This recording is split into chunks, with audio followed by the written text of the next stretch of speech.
Ako po ay isang balik Islam. Ako po ay 10 taong mahigit na Muslim.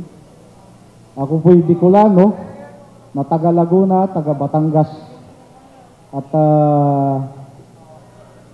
na-enthroned nga po ako as Sultan ng Laguna at ngayon po ay Sultan ng Tagalog and Bicol Region. Ang original ko pong plano talaga ay establish ang Sultanate of Maharlika dahil alam ko makakatulong ito sa bansa natin. Pero dahil po sa ang mga Muslim sa ngayon ay nasa 28 milyones na, 28 million Muslims in the Philippines.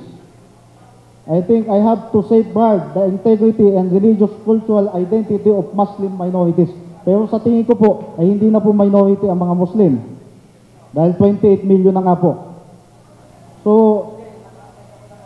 ito po gagawin ko hindi pa sa mga Muslim, kundi sa lahat po ng ating mga kababayan, mapamusliman o Kristiyano, dahil ang lahat po ng aking mga mahal sa buhay ay Kristiyano. Nagkataon lamang po na ang relihiyon ko sa ngayon ay Islam. I-establish po natin ang Sultanate of Maharlika at itatatag ko po ang United Muslim Sultanates of Asia and the world. Ito po ang ipantatapat natin sa China. Na alam po natin ang China ang immediate threat ng Pilipinas. Hindi po natin pwedeng itago iyan. Iyan na po ang tanging paraan. Ma-establish ang sultanato. Bakit po ang sultanato?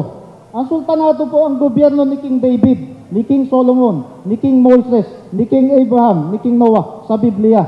Kung lahat ng mga Kristiyanong naniniwala sa Biblia ay dapat paniwalaan ang sultanatong gobyerno.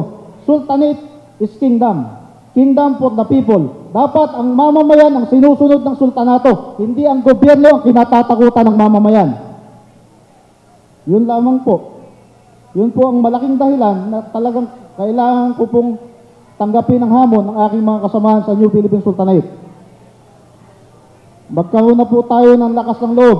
Hindi lamang po mga mayayaman ang may karapatan na kumandidato sa pagkapangulo. Lahat po tayo na nagnanais ng pagbabago. Maraming salamat po.